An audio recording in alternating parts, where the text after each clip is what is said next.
ई जी ओ, एक छोटा सा वर्ड ईगो, 3 लेटर का वर्ड, 3 अक्षरों का वर्ड ईगो, जिसने दुनिया में सबसे ज्यादा कहर ढाया है। हमारे प्रोफेशन की, हमारी स्पेशलिटी की बहुत सारी बीमारियां, पैनिक भी, एंजाइटी भी, डिप्रेशन भी, पर्सनालिटी डिसऑर्डर भी, ड्रग एडिक्शन भी, अल्कोहलिज्म भी, बहुत सारे कॉन्फ्लिक्ट्स भी सिर्फ ईगो के मिसमैनेजमेंट की वजह से है।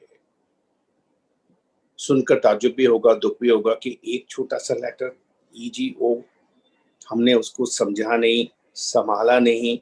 एक इमोशन, एक हमारा थॉट प्रोसेस को ना समझने, ना संभालने की वजह से हम कितनी बड़ी बीमारियों से गुजरते हैं। जितने केसेस आपने डाइवोर्स के सुने हैं, देखे हैं, उन सब की जड़ में ईगो मिसमैनेजमेंट है। हमारा प्रोफेशन का काफी बड़ा हिस्सा ईगो की मिसहैंडलिंग की वजह से है। आपने जितने केसेस कोर्ट में देखे हैं हस्बैंड वाइफ को झगड़ते हुए, civil cases, criminal cases, murder cases, property dispute cases, उन सब की जड़ में भी ईगो है। जानना चाहेंगे कि इसको कैसे मैनेज किया जाए। तो ये एक थॉट है, एक डिफरेंट टाइप का इमोशन है जिसको हमने सबसे कम समझा है। और ये क्यों होता है और किसको होता है, हम इसकी थोड़ी सी बात करेंगे। और फिर हम सेकेंड हाफ में ये भी बात करेंगे कि इसको कैसे मैनेज किया जाए। क्या ये सिर्फ हमें होता है? अब से 100 साल पहले की दुनिया में नहीं होता था? होता था। जमींदारों को होता था, शहर के कुछ लोगों को होता था जिनके पास बहुत बड़ी प्रॉपर्टी थी, बहुत रिस्क थी, लेकिन सामान्य नागरिक को, कॉमन सिविलियन को नहीं होता था। हम और आपने अपने अपने माँ बाप को देखा हुआ है और कहानियां भी सुनी हुई हैं कि उस जमाने में लोग, बहुत सारे लोग थे जिनके पास बहुत सारा वैभव था, लेकिन वो अपने आचार में, अपने विचार में, अपनी शैली में, अपने कपड़ों पहनने में बहुत सिंपल नजर आते थे। और वो कितने धनाढ़ हैं, कितने रिच हैं, कितने एफ्लुएंट हैं, ये उनके व्यवहार से नजर नहीं आता था, सिर्फ कुछ लोगों के व्यवहार से, कुछ लोगों की बातों से नजर आता था। तो ईगोइस्टिक लोग कम थे और सक्सेसफुली ईगो मैनेज वाले लोग ज्यादा थे। और क्यों ज्यादा थे, उसके पीछे का एक छोटा सा रहस्य भी मैं आपको बता देता हूँ। उस समय जितने मंदिर थे, जितने मंदिर थे, हमने खुद देखा हुआ है कि हमारे पिताजी के साथ जब जब हम बाहर निकले हैं तो रास्ते में जितने मंदिर आते थे उनके सामने रुककर, झुककर माथा टेकते थे। बचपन में हमको एक बच्चे की तरह थोड़ा सा अजीब लगता था कि ये क्यों, मगर एक समर्पण था एक बड़ी शक्ति के प्रति। और वो समर्पण हमारे अंदर, हमारी उपलब्धियों के प्रति, हमारे जीवन के उतार चढ़ाव के प्रति, हमारे मन के डिफरेंट वेगों के प्रति, डिफरेंट दुखों के प्रति एक एक बैलेंस लाने का तरीका था, एक साइंटिफिक तरीका था कि हमारा जीवन एक बहुत बड़े जीवन का हिस्सा है। हमारे जीवन के दुख सुख एक बहुत बड़ी सृष्टि का एक हिस्सा है। आपने कभी सोचा है हवा को उसे कभी ईगो है? पूरी दुनिया में है हवा। आपने किसी किसी पौधे को, किसी पेड़ को, किसी भी पेड़ को आपने कभी सुना है कि उनको कोई ईगो है कि वो हमें कितना देते हैं फल, कितनी हरियाली, कितनी ग्रीनरी, कितने फूल देते हैं? कभी देखा है ईगो? आपने कभी किसी नदी की ईगो सुनी है कि मैं तुमसे बड़ी हूं, न जाने कितनी नदियां हैं, कितनी बड़ी हैं? आपने कभी पंछियों में ईगो देखी है? हाँ, थोड़ी सी इनसिक्योरिटी होती है अपनी जान को बचाने के लिए दूसरे से, लेकिन उनके अंदर वो एक अहंकार नहीं होता कि हम दूसरों से अलग हैं।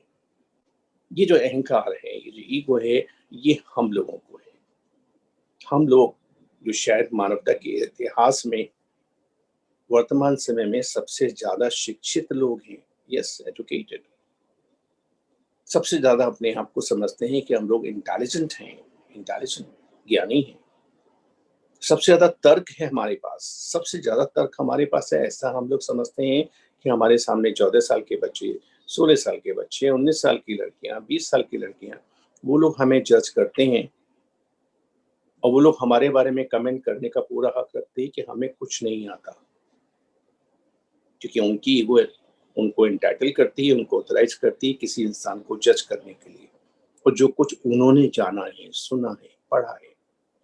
लार्जली इंटरनेट पर कि किसी बुक पर, वो उनको एक भ्रम देती है कि वो सब कुछ जानते हैं, उनको सब कुछ पता है। जो कुछ पता होना चाहिए, उन्हें सब कुछ पता है कि साइकियाट्री क्या होती है, बॉर्डरलाइन डिसऑर्डर क्या होते हैं, डिप्रेशन क्या होता है, साइकियाट्रिस्ट को क्या करना चाहिए, क्या नहीं करना, उनको सब पता है। वो चीज़ उनको उस 14-15 साल की उम्र से ईगो देने लगती है। तो हम लोग नई दुनिया में हम एक वायरस से विक्टिम होते जा रहे हैं, शिकार होते जा रहे हैं। पिछले 10-12 महीने से तो हम लोग वायरस की वजह से सब लोग घर पर बैठे ही हैं। एक छोटा-सा वायरस जिसकी कहानी हम सब लोग बहुत सुन चुके हैं, बात कर चुके हैं, कोरोना वायरस। कुछ लोग उसकी चपेट में आकर उनको दुनिया छोड़नी पड़ी, लेकिन बहुत लोग हमारे देश में बचे हुए हैं और बहुत अच्छा है। उससे पहले भी बहुत सारे वायरस आए थे, बहुत सारे गए, कुछ रह गए। मगर एक ऐसा वायरस ईगो, शायद ही कोई व्यक्ति होगा जिसको ये वायरस अफेक्ट ना करता हो। और जो लोग बड़ी शान से और बड़ी ताल ठोक कर कहते हैं कि मुझे कोई ईगो नहीं है, मैं तो बहुत ही विनम्र आदमी हूँ, मैं तो आपके चरणों में गिर जाने को तैयार हूँ। शायद वो जानते नहीं कि जब वो इस बात को इतना बढ़-चढ़ कर कह रहे हैं, तो वो भी तो एक ईगो ही है ना। क्योंकि जब भी हम अपने आप को विशिष्ट समझते हैं, अपने आप को स्पेशल समझते हैं, तो हम अपने में और दूसरों में बाउंड्री क्रिएट कर देते हैं। देखा नहीं है, ट्रेन में बैठते ही बात शुरू होती है तो आप गुजराती हैं, नहीं हम मराठी हैं। आप मराठी में मराठवाड़ा के हैं, नहीं हम तो विदर्भ के हैं। आप कोंकण के हैं, आप कोस्टल एरिया के हैं, आप नॉन-वेज खाते हैं, नहीं हम तो खाली वेज खाते हैं। आप गुजराती हैं तो आप सूरत के आस-पास के हैं कि आप कच्छ के हैं, वहाँ से हम लोग बाउंड्री बनाते हैं। हकीकत ये है कि जितना हम पढ़ते जा रहे हैं, जितना हम पढ़ते-लिखते जा रहे हैं, जितना हमारा दिमाग बढ़ता जा रहा है, उतना हमारी सेंस ऑफ इनसिक्योरिटी बढ़ती जा रही है। उतना हमारे अंदर एक सुरक्षा की भावना की ज़रूरत ज़्यादा होने लगी है कि हमें दूसरों से खतरा है। क्या खतरा है? कहीं हम पीछे ना रह जाएँ, कहीं हम छोटे ना रह जाएँ, कहीं हम गलत साबित ना हो जाएँ। तो एक तरफ तो अकड़ है और दूसरी तरफ एक दूसरा वर्ड है, वो है पकड़। पकड़ हमारे होश पर, पकड़ हमारी कॉन्शसनेस पर, पकड़ हमारे आज पर गुज़रे हुए समय की पकड़। ये बात सुनने में आपको थोड़ी अजीब लगेगी क्योंकि आपने अब तक ईगो को सिर्फ़ अकड़ के रूप में जाना है, कि जिसको अकड़ है अपना होने की, मैं गुजराती, मैं मराठी, मैं पढ़ा-लिखा, मैं रिच, मेरी कार लंबी, मेरे पास 2 फ्लैट, मेरा इतना नाम, मेरा इतना यश। सिर्फ़ वही ईगोइस्टिक है, वो तो है ही। हमने अपने जीवन की सारी घटनाओं को अपने जीवन में साथ चलने दिया है और उन घटनाओं का और उन दुःख भरी घटनाओं को हमने बुलाया नहीं है, निकाला नहीं है और उन घटनाओं ने हमारे आज के ऊपर पकड़ बना के रखी है और वो हमारी पेन बॉडी बन जाती है। वो हमारा ईगो का ही एक नरिशमेंट बन जाता है कि हमें हर इंसान से खतरा नज़र आता है। आप खुद सोच के देखिएगा, कितनी सारी वुमेन आदमियों से बात करने में झिझकती हैं, क्यों? क्योंकि शायद उनका कोई डेढ़ अनुभव ऐसा हुआ था जो अच्छा नहीं था, किसी भी वजह से। कितने सारे लोग ये बात करते हैं कि ये कम्युनिटी के लोग अच्छे नहीं हैं, क्यों? क्योंकि उन्होंने सुना है ऐसा, उन्होंने पढ़ा है ऐसा।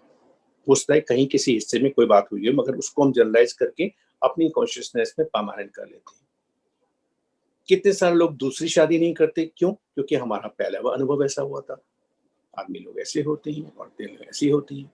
तो पकड़, जितना भी हमारे जीवन में जो कुछ भी हुआ है, देखा है, सुना है, समझा है, पढ़ा है, अनुभव किया है, वो हुआ था और वो हो रहा था और हो रहा है और होता रहेगा। हम भी उसके साथ हुए थे। अगर बचपन में हमने 3 पहिए की साइकिल चलाई थी और वो गिर गई थी और हमको खरोंच आ गई थी, तो ठीक है ना। उसके बाद हमने 2 पहिए की साइकिल चलाई थी और सब लोगों ने 2 पहिए की साइकिल चलाते सीखने के बाद कई बार गिरे होंगे, कई बार घुटने पे चोट लगी होगी, तो क्या उसके बाद साइकिल को हमने हाथ नहीं लगाया? हम सब लोगों ने, जिसमें हम भी शामिल हैं, स्कूटर सीखने के दौरान में छोटे-मोटे एक्सीडेंट किए होंगे, कार चलाने में छोटे-मोटे एक्सीडेंट किए होंगे। वो सब घटनाएँ हो रही थी, होती रहती हैं। अब उन लोगों को होती हैं जो उस उम्र में हैं, हमें नहीं होती, हम उस उम्र से आगे निकल चुके हैं। हमें दूसरे तरह की गलतियाँ होती हैं, दूसरे तरह की चोटें लगती हैं, दूसरे तरह की खरोंचें आती हैं, जो उन लोगों को नहीं होती क्योंकि वो उस उम्र तक नहीं आए हैं। तो जीवन में बहुत कुछ होता रहता है, होता रहता है, होता रहेगा। लेकिन हमारे अपनी सोच में हम उसको स्पेशल बना लेते हैं क्योंकि हमें ऐसा लगता है कि हम स्पेशल हैं। ये जो हमारा अपने आप को स्पेशल मानना है, कभी इसके बारे में सोचा हमने? 2 मिनट भी? हमारे पास सोचने की बहुत ख़ास प्रतिभा है और दिन भर हमारे पास एक ही काम है सोचने का। हम में से काफ़ी लोग हैं जो और कुछ भी नहीं करते, सोचते हैं। दिन भर के 24 घंटे में 8 नींद में भी सोचते हैं, तभी तो इतने सपने आते हैं डरावने। हम सब लोग सोचने में तो बड़े पारंगत हैं। 98% टाइम हमारा सोचने में जाता है, बाकी खाने में। 98% टाइम खाना खाते-खाते भी सोचते हैं।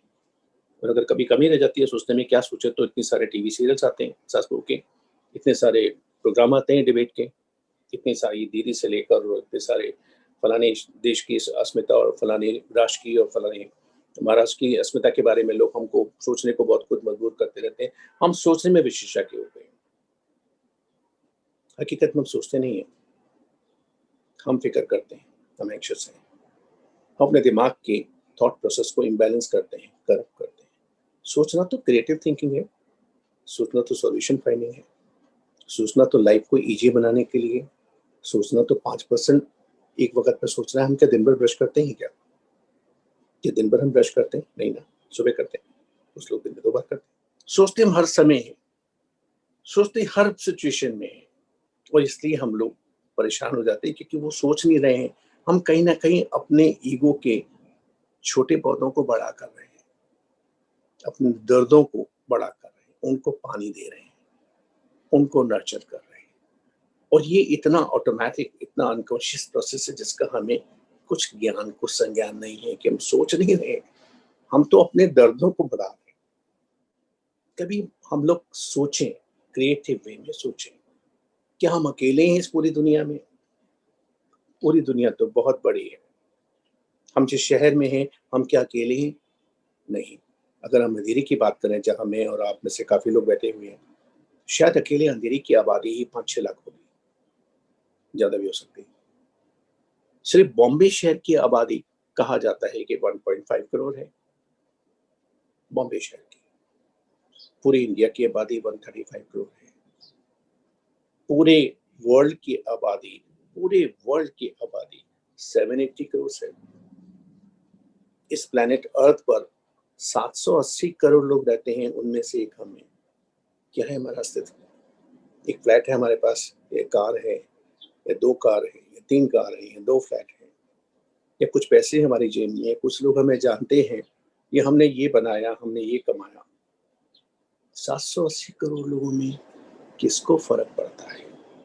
हम जैसे सिकंदर बहुत ज़्यादा लोग आए थे और बहुत सारे लोग चले गए और उसके लिए हम लोग कर रहे हैं कि हम अपने बच्चों के लिए कर रहे हैं। हम अपने बच्चों के लिए मेहनत करें, हमारा नाम ऊपर रहे, हमारा खानदान आगे चले, हमारे वंश की परंपरा चले। ये सब हमने अपने बनाए हुए हैं क्योंकि हमको इस दुनिया में अपना अस्तित्व चाहिए। और इस धरती की आबादी 780 करोड़ है 2020। और आपको पता है ऐसी कितनी प्लैनेट अर्थ हैं इसी तरह के जिनका साइज अर्थ के बराबर है। आपको पता है कितने हैं? अगर फिगर लिखने चलेंगे हाथ पर तो आपकी उंगलियां थक जाएंगी। 40 बिलियन अर्थ, 40 बिलियन अर्थ, अरबों करोड़ों, करोड़ों अरबों में इतनी अर्थ प्लैनेट, इतने साइज अर्थ के प्लैनेट पूरे कॉस्मोस में हैं। उन पर कुछ में जीवन होने की संभावना भी है और नहीं भी है तो इतने ही बड़े हैं, कुछ पर तो संभावना है। हम उसमें क्या है? मगर हमारी ईगो बताती है कि नहीं, मेरे पड़ोसी ने मुझे पानी का गिलास नहीं पूछा, मेरे रिश्तेदार ने मुझसे चाय नहीं पूछी, तो मेरा जीवन व्यर्थ है, मेरा उसने इज्जत नहीं की। हम लोग इसमें ही अटके रह जाते हैं। तो इसकी वजह से हम लोग दुखी हैं। हमारे सारे दुख का कारण, मूल कारण हमारी सोच है। Connected to 1+60. Connected to हमारी सोच है। 1+60 and आंख Dr. बंद करिए Rajiv Anand. और मैं आपसे रिक्वेस्ट करूंगा कि आंख बंद करें, क्योंकि कुछ बातें आंख बंद करके ही ज्यादा अच्छी तरह समझी जा सकती हैं। उनके लिए आंख खोलने की जरूरत ही नहीं है, कि कुछ बातों को हमें अपने अंदर ले जाके सोचना है। क्या मैं भी उन हजारों लाखों लोगों की तरह हूं जिनके दुख का कारण संभवतः उतना और लोग नहीं है जितना मैं खुद हूं? सोचिए, क्या मैं भी उन हजारों लाखों लोगों की तरह हूं जिनके दुख का कारण और लोग नहीं है, मैं खुद हूं? मेरा अपना ईगो को ना समझ पाना, ना संभाल पाना, मेरी सास, मेरी ननंद, मेरी बहू, मेरे बच्चे, मेरी जेठानी, मेरी देरानी, मेरा हस्बैंड, मेरी वाइफ, मेरे रिश्तेदार, मेरे पड़ोसी, मेरे नेता, इन लोगों ने मुझे दुख दिया है। पहली बात तो पक्का नहीं है कि दिया है, और अगर दिया भी है तो मैंने उसको पकड़ा क्यों है, और मैंने उससे रखा क्यों है, और वो मैं अपने ईगो को क्यों बनाए रखे हूँ, क्यों पेन बॉडी बना लिया है, क्यों मैं बीमार पड़ रहा हूँ, क्यों मैं बहुत सारी दवाइयों के चक्कर में फंस गया हूँ, क्यों मैं हॉस्पिटल के चक्कर लगाता हूँ, क्यों मैं कोर्ट के चक्कर लगाता हूँ, क्यों मैं वकीलों के पास जाता हूँ, क्यों? क्योंकि मेरा दर्द। सोचिएगा, अगर आप नहीं सोचेंगे तो कौन सोचेगा? अब आंख बंद करें कुछ बातें ईगो मैनेजमेंट के बारे में सुनिएगा, और जो आप सुनेंगे उसको बोलिएगा भी। आंख बंद करेंगे तो ज्यादा अच्छा रहेगा। Any knowledge of any type on any subject is utterly useless if we don't apply it in our life. Whatever we may know, whatever we might have heard or contemplated or understood, if we leave it at that and don't apply it in our life, then over a period of time, that may become problematic for us, that may become toxic for us. That knowledge itself may add to our ego that I know. Talking about the topic of ego, we cannot allow the knowledge to reinforce or to strengthen our ego. So we have to know how that knowledge can be converted into our reality, how that knowledge can help us live our life in a better, happier way.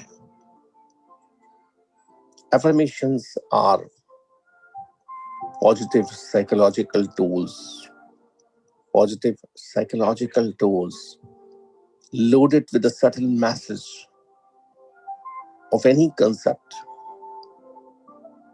which we understand over a period of time. When we talk the subtle message aloud many times in the course of the day, then in very subtle, systematic, and consistent way, we drive home the message to our subconscious mind, as if we are depositing it over there. And due course of time,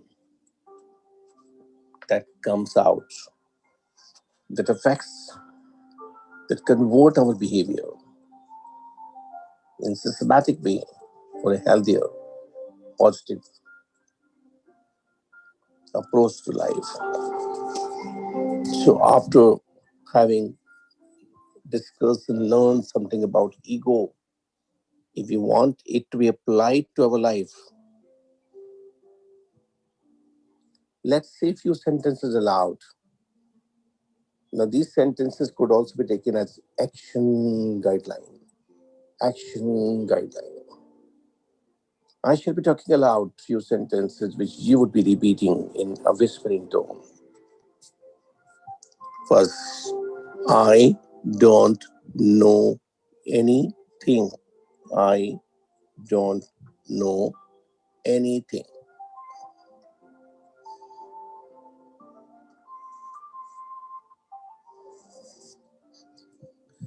I don't own anything. First was I don't know, KNOW. Second sentence is I don't own anything. I don't OWN. I don't own anything. Everything is gift to me. I don't own anything. Everything is gift to me.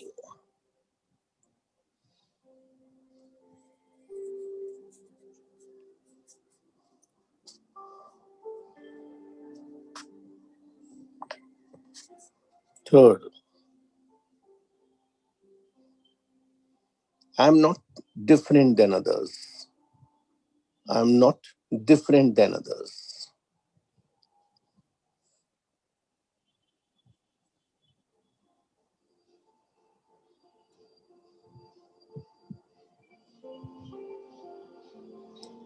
I'm having no special status compared to others.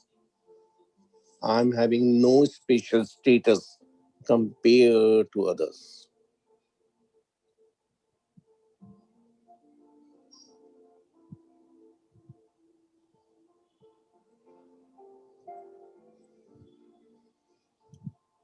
My life is a gift, and everything in my life is also a gift. My body, my features, my mind, and its achievements. Everything is a gift, gift, gift.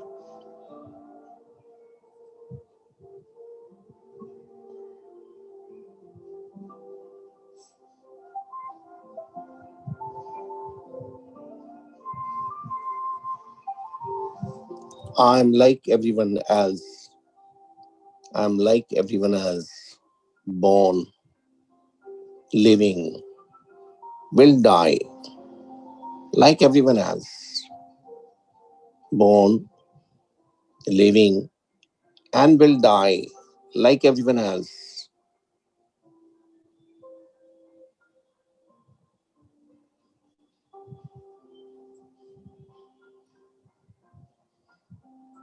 I'm like everyone else, having body like others, mind like others, needs, desires like others.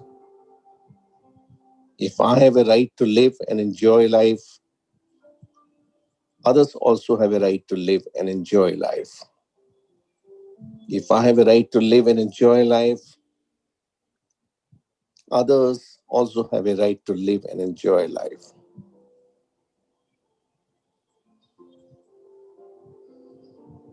I accept myself for who I am. I accept myself for who I am.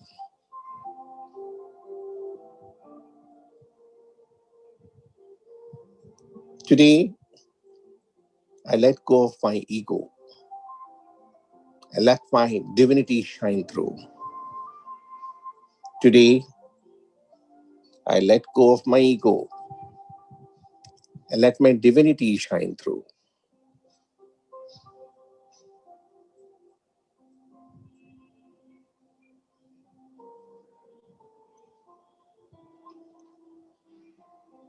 Now, with the simplified ego management tips, I choose to make the rest of my life at the best of my life, celebrating whatever God has given me. Now, equipped with the ego management simplified tips, let me make the rest of my life as the best of my life, celebrating whatever God has gifted to me.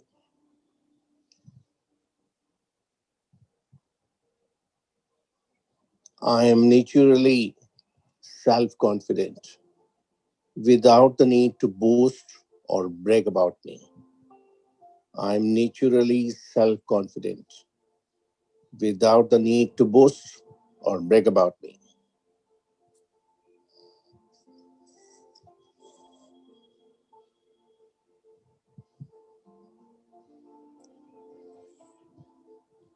Thank God that you are there.